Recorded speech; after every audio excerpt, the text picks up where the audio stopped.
भी चीज जो सेंसेस से रिलेटेड हो, जो शरीर के अंदर से है, उसे आप सेंसरी कह सकते हो। किसी किस्म की दर्द सेंसरी है, किसी किस्म की खुजली भी सेंसरी है। सेंसेस में है ना, सेंस में जो आ रहा है वो क्या हो गया, सेंसरी। इतना सिंपल डेफिनेशन। जब बिहेवियर होता है तो हम बच्चे को यूं ही छोड़ नहीं देते कि नहीं जाओ बेटा, नहीं, तब हम बोलते हैं ना बेटा ये तो करना होगा। और सेंसरी होता है, वहां पे पीछे नहीं पड़ेंगे, क्योंकि वहां शरीर के अंदर से तकलीफ। कई बार एक बच्चा इसलिए खा रहा होता है, इसलिए नहीं कि भूख लगी है नहीं लगी, उसे करने को कुछ नहीं है। तो ये भी आपको आइडेंटिफाई करना होगा कि मेरा बच्चा सेंसरी दिखा रहा है या ये बोरियत है।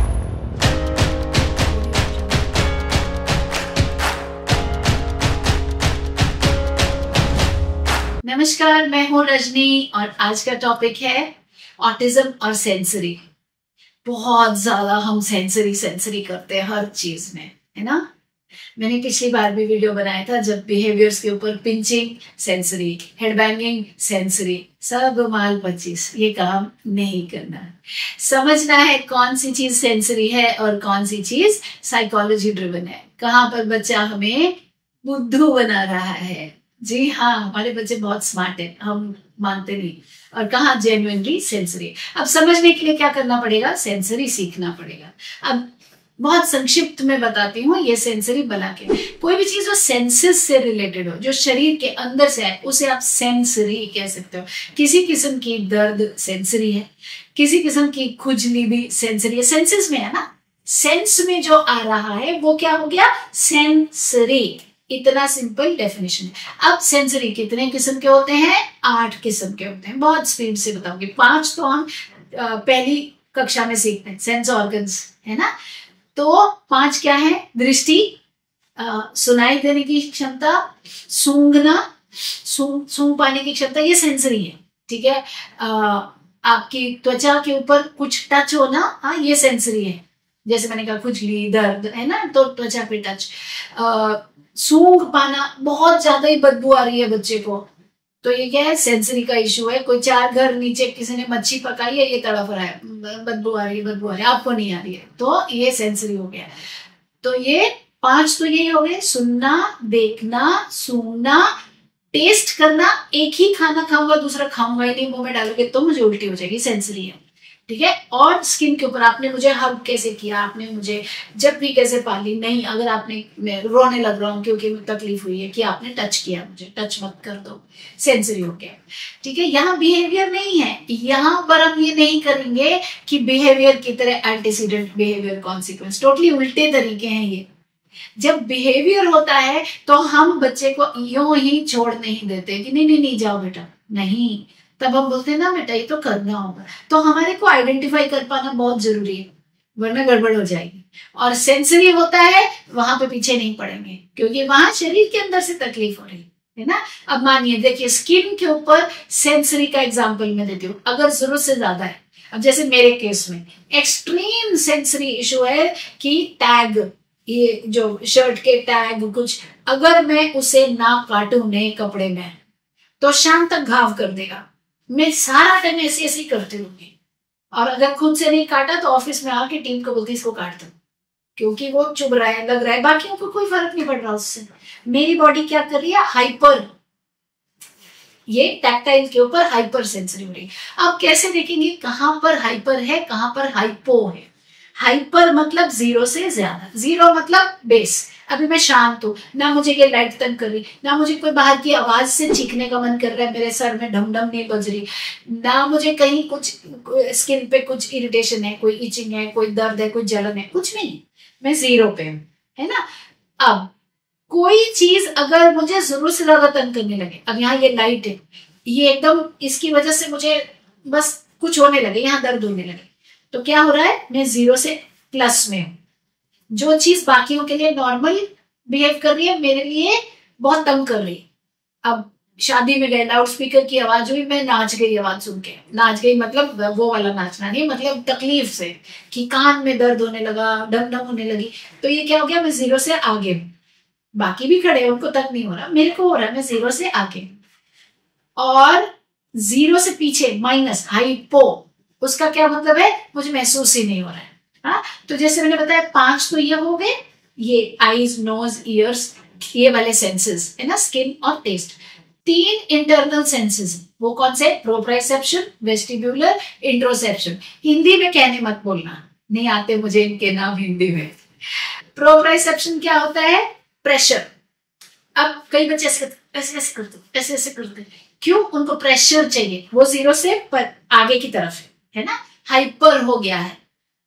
तो हाइपर में क्या, हम उनको वेटेड ब्लैंकेट देते हैं। घर में क्या कर सकते हैं? योगा मैट के अंदर उसको पूरा रोल कर लो, और बॉल है तो बॉल से प्रेशर दे लो, नहीं तो हमारी गुड ओल्ड जो दादी नानियां मालिशें करती थी उससे भी हो जाएगा, वो भी कर सकते हो। लेकिन तभी अगर वो ऐसे ऐसा करता है और जरूरत है उसको, तो क्योंकि उसको चाहिए, वो ये जो चीज उसको चाहिए, उसको प्रेशर चाहिए, उसे कम लग रहा है।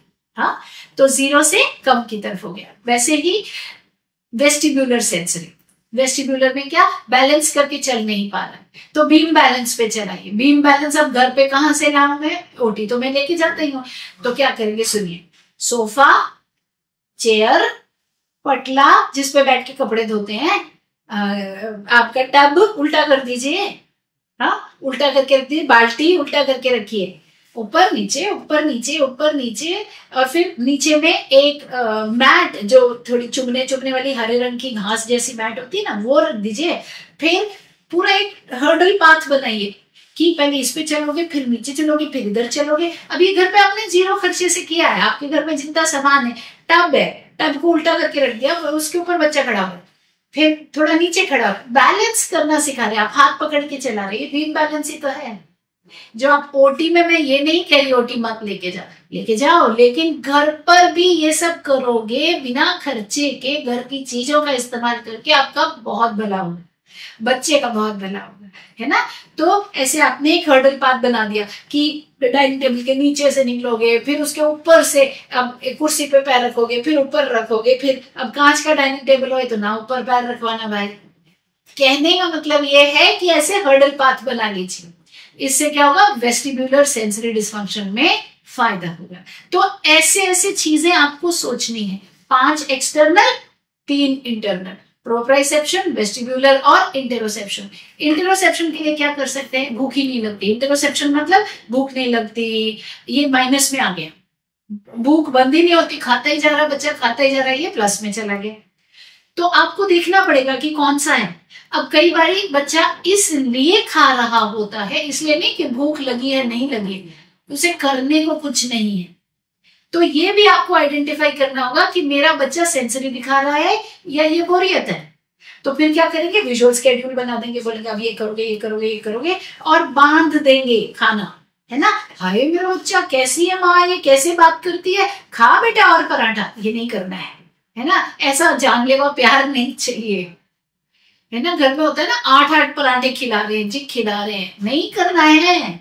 बोलो ये लिमिट है, 2 के ऊपर 1 भी नहीं, बस हो गया, फिनिश। क्योंकि उसको ग्रेलिन लेप्टिन कॉम्बिनेशन ब्रेन में सही फंक्शन नहीं कर रहा है, इंट्रोसेप्शन डेफिसिट है, उसके नहीं समझ में आ रही कितना पेट भरना, उल्टी कर देगा, नहीं तो इतना मोटा हो जाएगा, नहीं तो और कुछ हो जाएगी प्रॉब्लम, है ना, इनडाइजेशन हो जाएगी। क्यों ऐसे चक्कर में पड़ना। तो बांध देंगे डाइट कि बेटा इतना ही है, इतने, एक हेल्पिंग मिलेगी, दूसरी नहीं मिलेगी। मेरे बेटे को आज भी इंटेरोसेप्शन डेफिसिट, भूख का अंदाजा नहीं लगता, खाने बैठेगा तो मुझे नहीं पता 22 रोटियां भी शायद खा ले, 2 के ऊपर नहीं, इतना ही खाओगे, और उसकी सेहत भी बेस्ट रहती है, चीजें सही रहती हैं। तो ये हम स्केड्यूल बना देंगे। तो इस तरीके से हमने सेंसरी के इश्यूज को हैंडल करना है। जहां लगे बहुत ज्यादा तंग कर रहा है, लाउड स्पीकर की आवाज है, हेडफोन लगा दीजिए, मत चलाइए म्यूजिक में, बस लगा दीजिए, आवाज कटे होगा। जहां लगे बहुत ज्यादा लाइट परेशान कर रही है, तो आपने डार्क गॉगल्स दे दिए, रात को भी दे दिए, कोई बात नहीं, टशन मार रहा है मेरा बच्चा, कोई बात नहीं। तो इस तरीके से आपने देखना जहां बच्चे की जो नीड है ना उसके हिसाब से, और हर चीज को सेंसरी का नाम देके सेंसरी की कारपेट में नहीं डालना है। आपको पता होना चाहिए कहाँ क्या जरूरत है, किसकी वजह से बिहेवियर उठ रहा है, उसको वहां पर सेटल कीजिए ताकि बिहेवियर ना आए। और अगर इनमें से कोई चीज नहीं है और बिहेवियर है तो सेंसरी नहीं है, फिर वो बिहेवियर का कंसर्न है, फिर उसको बिहेवियर ठीक करने के तरीके से कीजिए। मैंने बहुत सारे वीडियोस उस पर बनाए हैं, देखिए कैसे करते हैं और कीजिए। अगर आपको आज का कंटेंट पसंद आया, लाइक, सब्सक्राइब, शेयर कीजिए आपके जानकार लोगों के साथ जिनको जरूरत होए। नोटिफिकेशन बेल को प्रेस करके रखिए। ऑटिज्म और सीखना चाहते हो, आ जाओ। Tuesday YouTube English, YouTube Hindi, Instagram live करते हैं 7 से 7:30 हर मंगलवार, और हर बृहस्पतिवार या शुक्रवार, दोनों में से एक दिन। लिंक आपको डिस्क्रिप्शन में मिल जाएगा, लिंक से पता चल जाएगा कौन से दिन है। दोनों में से एक दिन ऑटिज्म मास्टर क्लास 7 से 9:30 ज्वाइन करो, सीखो, और प्लीज याद रखो आपके ऑटिस्टिक बच्चे की सफलता पूर्णतया इस चीज पर निर्धारित है, आश्रित है कि आप ऑटिज्म को कितना जानते हो और बच्चे के साथ ऑटिज्म के हिसाब से कितना व्यवहार करते हो, क्योंकि ऑटिस्टिक ब्रेन रेगुलर ब्रेन से अलग है और उसको ऑटिज्म स्पेसिफिक डीलिंग चाहिए ही चाहिए। मैं आपसे मिलूंगी अगली बार।